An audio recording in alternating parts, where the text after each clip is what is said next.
The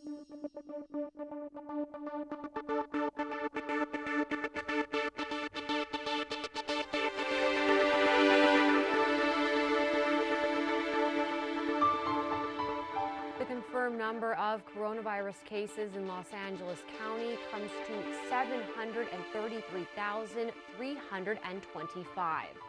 The confirmed number of deaths reaches 9,555. Here in Torrance, the total number of confirmed cases is 3,729, with total confirmed deaths at 82. We anticipate those numbers to change as the county updates its last 24-hour operating period. Welcome to COVID-19 Today. I'm Rhiannon Trutanich. It's 4 p.m. on Tuesday, December 29th. December is officially the deadliest month of COVID-19. Data from Johns Hopkins University shows that on Christmas Day, the country surpassed April's death toll peak of 60,738. With a few days still left in December, we're likely to reach much higher numbers as the surge in cases continues. The nation's current number of reported deaths can be understood as someone dying every 36 seconds. Prior to this month, November saw disturbing trends with twice as many cases as any other month, but the U.S. broke November's record of 4.4 million cases on December 22nd. We are now at more than 5.5 million. Back in July, there were 1.9 million cases for the entire month. We passed that number just 10 days into this month. California is also ranked number 2 among the states where the coronavirus is spreading the fastest. 31,245 new COVID-19 cases were reported in our state today, and our 7-day average is higher at 37,459. Here in LA County, the latest reporting period shows 73 new deaths and 13,661 new cases of COVID-19. Public health officials estimate that there may be an additional 432 deaths that reflect the delayed reporting associated with the Spectrum outage and the holiday weekend. LA County has consistently been reporting more than 13,000 cases a day, with some days exceeding 15,000 cases. On average, 9 to 10 people in LA County are testing positive for COVID-19 every minute. That's up to 600 people every hour. 6,914 people with the coronavirus are currently hospitalized, with 20% of them in the ICU. The average daily hospitalizations shot up by 670% since November 9th. Average daily deaths have also gone up by 600% from early November. If you traveled over the Christmas holiday and are returning home to LA County, you have to quarantine for 10 days. The LA Public Health Department tweeted the mandate this week, adding that if you start to experience any symptoms or test positive, you have to isolate for 10 days or until you are fever-free for 24 hours. Public health officials say the coronavirus can take up to 14 days to incubate, and many people may not get sick or feel any symptoms. They say it's why it's especially important not to go outside during this time. The best way to self-quarantine or to self-isolate if you test positive for COVID-19 or have symptoms is to not leave your home and to not allow people into your home. It's also a good idea to have someone drop off your groceries if you need help during your self-quarantine or self-isolation, like finding someone to help perform essential duties. Resources are available. You can call 211 or visit LA Public Health Department's website. If you were outside yesterday around noon, chances are you may have gotten caught in a hailstorm.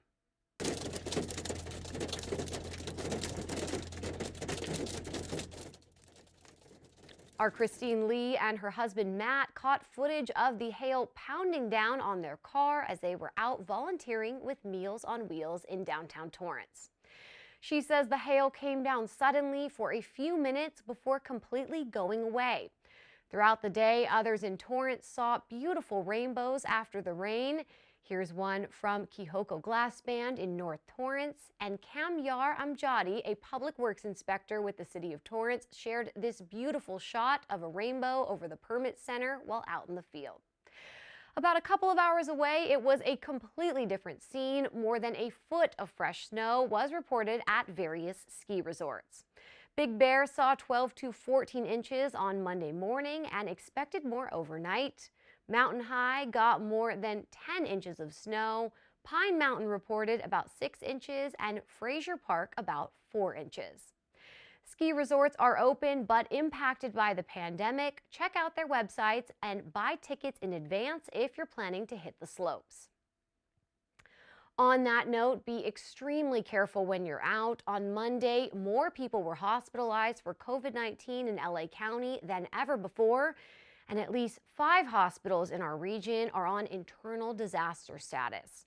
That means all emergency medical traffic is being redirected to other facilities. The number of people with COVID-19 inside LA County's ICUs broke records for 16 days straight. 2/3 of staffed ICU beds are now filled with these patients. We are told that one person dies every 10 minutes in LA County from COVID-19. Public health officials remind Angelenos that hospitals are running out of bed space, and in some cases, they have to resort to providing patient care in conference rooms and gift shops. The Memorial Hospital of Gardena was running at 140% capacity on Monday. New ambulance calls had to be suspended there for 4 hours, and oxygen supply is running dangerously low. Dr. Christina Galley, the director for the Los Angeles County Department of Health Services, says patients are also being cared for inside ambulances parked outside of hospitals due to a lack of space. She adds that virtually all hospitals in the county are on ambulance diversion. 94% of the county's hospitals that received 911 calls on Sunday could not take in the patients at some point during the day. Those individuals had to be taken to other facilities. Dr. Galley says healthcare workers are also exhausted and have to care for more patients than they can safely handle. Southern Californians will have to stay at home a bit longer as COVID-19 cases continue to surge. Today, the state's Health and Human Services Secretary, Dr. Mark Galley, says the Southern California and San Joaquin Valley regions will remain under the stay-at-home order for at least another 3 weeks. He also says the stay-at-home order will continue until ICU capacity projections rise to 15% or higher. Health officials are preparing for a new round of infections from Christmas gatherings and say it could take several weeks to see how bad this next surge could be.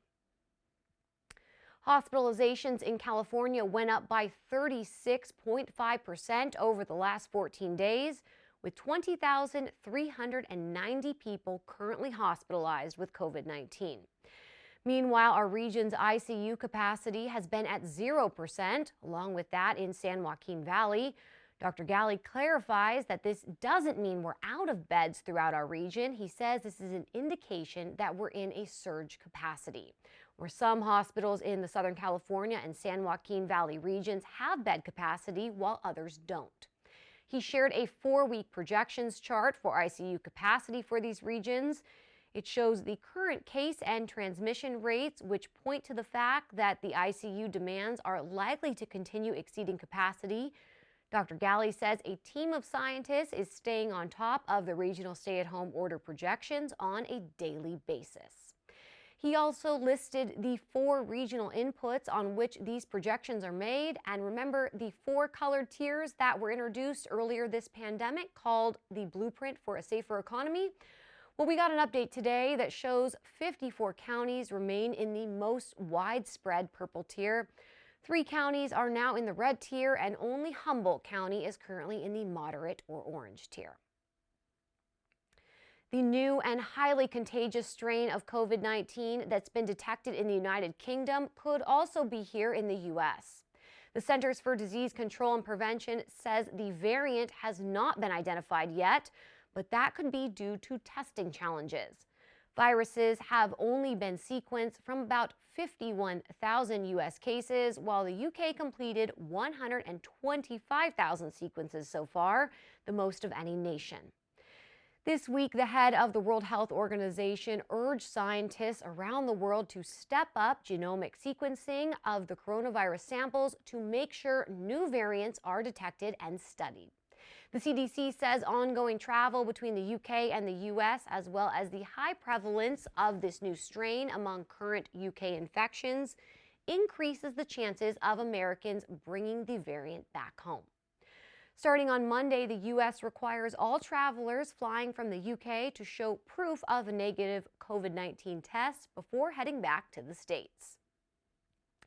More than a dozen countries have reported cases of this new strain so far, including Australia, Canada, France, Japan, and South Korea. Vice President-elect Kamala Harris received her first dose of the COVID-19 vaccine today. I want to encourage everyone to get the vaccine. It is relatively painless. It happens really quickly. It is safe. I'm ready. She was given the vaccine made by Moderna live on television from Washington, D.C. It was administered by a clinical nurse manager at United Medical Center. After getting her shot, Harris said that it's literally about saving lives and that she trusted the scientists who created and approved this vaccine. Harris's husband, Doug Emhoff, is expected to have gotten his first dose of the Moderna vaccine today as well. The vice president-elect's vaccination comes a little more than a week after President-elect Joe Biden received his first dose. Medical experts recommended they stagger their shots to avoid possibly getting side effects such as a headache or a fever on the same day. More than 16,000 firefighters and paramedics in the LA region will be vaccinated by January 3rd. That's a big announcement made by the incident management team, which is comprised of dozens of experienced fire chiefs and supported by the LA County Emergency Medical Services Agency. Torrance Fire Chief Martin Cerna, who also serves as the president of the LA Area Fire Chiefs Association, spoke at a Zoom press conference today about the importance of working collaboratively with health partners during this critical time. He said it's time to get on the offense when it comes to the fight against COVID-19. Firefighters and paramedics who have been properly trained will administer the Moderna vaccine shots to their peers through this Sunday. The IMT broke down the LA area into 3 operational divisions based on geography. They're called the Beach, Central, and Foothill divisions and collectively serve 11 million people who call LA County home. Also on the call was Dr. Marianne Ghosh-Hill, the medical director of the EMS agency. She believes the only way to put an end to this pandemic is through vaccination and stresses the importance of everyone getting their shots when they become available. The Torrance City Council will not meet tonight as it is a previously scheduled dark night. City leaders will meet again on Tuesday, January 12th, 2021. It's that time of the week again when Torrance residents can help local restaurants by participating in Takeout Tuesday. It's a campaign the city started this month to help our small businesses during the pandemic. Order from your favorite eatery or try something new today and share your experience on social media. Use the hashtag Torrance Takeout for your chance to win a cardboard cutout of a family member who can eat with you. Check out a long list of restaurants in our city at torranceca.gov/takeout. Well, before we go, at the end of each program, we like to share stories from our community, feel-good pictures, images, and videos that remind us of how resilient our community is and how Torrance truly cares. A Torrance resident named Lila Omura Garcia has been busy this pandemic placing the homeless into safe homes. Lila says her passion for helping this group of individuals comes from her life experiences. She grew up with a father who was addicted to drugs and spent time in jail for robbery. She also became a widow at an early age and had to rely on her family for support. For the past 3 years, Lila has been trying to repay the kindness of others by helping as many homeless individuals as she can. She says she's also doing what she wished she could have done for her own father or what someone else would have done for him. During the pandemic, Lila helped place 30 people in temporary housing through Project Roomkey, the state's response to helping the homeless during COVID-19. Some have referred to her as a guardian angel, as she's giving people the gift of a bed and a warm shower for the first time in years. What a wonderful way to support those who are most marginalized during this pandemic. If you have a great story to share, email us at covid19today@torranceca.gov. We'd love to hear from you. Well, that's our update for COVID-19 today. Be sure to tune in tomorrow as Christine Lee brings you the latest. Be safe, stay healthy, and thanks for tuning in. We'll see you next time.